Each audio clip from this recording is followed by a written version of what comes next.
What is up, everybody?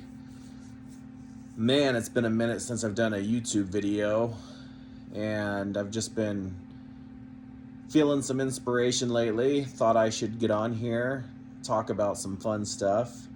What's everybody up to? What's everybody reading? What challenges do people have these days?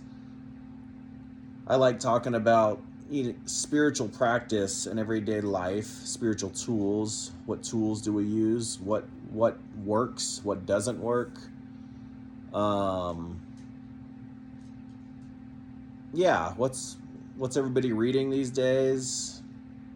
There's a lot of pseudo spirituality out there, but what's inspiring you lately? I guess for myself, I've been feeling some inspiration to talk about my 20 years on the spiritual path. And the biggest curiosity is what makes somebody successful in the search for the self with a capital S. It seems like it happens so rarely. Maybe once every 100 years, 150 years, somebody becomes successful in that search for the self with a capital S.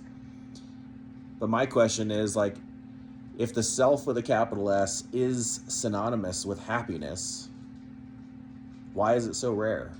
Why does it happen so seldomly? I think that the best recent example that I can think of is that whole relationship that Nisargadatta Maharaj had with Ramesh Balsekar. From my understanding, Ramesh Balsekar was his translator for roughly 3 years.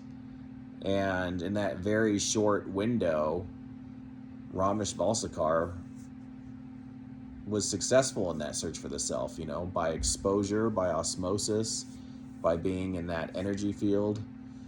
I think being in that energy field is probably very important. Sitting there with your eyes closed, listening to such a teaching. But yeah, I think this would be a fun topic to explore more of. What makes someone successful in that search for the self?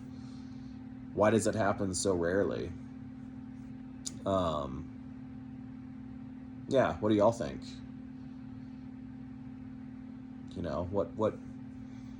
Why does it happen so rarely? So anyways, speaking of such a subject, I was looking at the Bhagavad Gita, thinking about this passage from Krishna, and it says, imbued with pure discrimination, restraining himself with resolution, having rejected the charms of sound and other objects of the senses, and casting off attachment and dislike, dwelling in secluded places, eating little, with speech, body, and mind controlled, engaging in constant meditation, and unwaveringly fixed in dispassion, abandoning egotism, arrogance, violence, vanity, desire, anger, pride, and possession, with calmness ever present, a man is fitted to be the supreme being. So, in a nutshell, he's basically saying, let go of the lower levels of consciousness, let go of attachments and aversions. That's basically what he's saying, and use the letting go technique, in a nutshell. So, yeah, speaking of such a subject, speaking of spiritual progress, I remember a clip from a Dr. Hawkins satsang where a gentleman asked Doc, his intention was that of full enlightenment in this lifetime, and is it controllable? Is it up to us, or is it only by the grace of God? And I don't remember the whole response, but Dr. Hawkins said something of to the nature of, let go of all attachments and aversions, let go of wanting enlightenment, because wanting enlightenment will block it, and focus on spiritual practice and techniques, just for their own sake.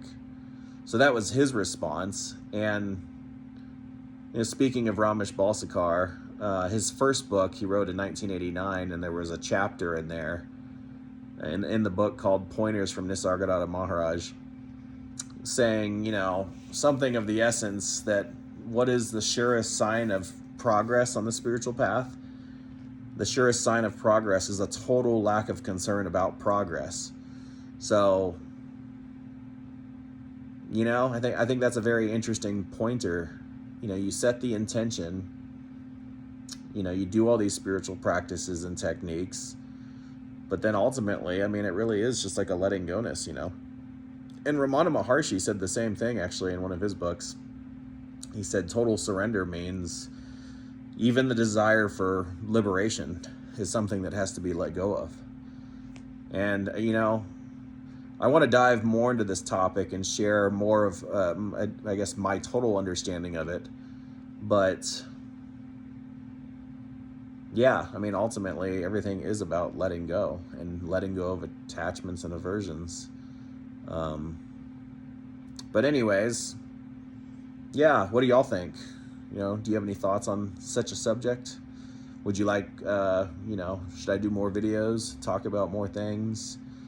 I'd like to share sort of just the whole panorama, the whole mosaic of things that I've read and the various stories that I have.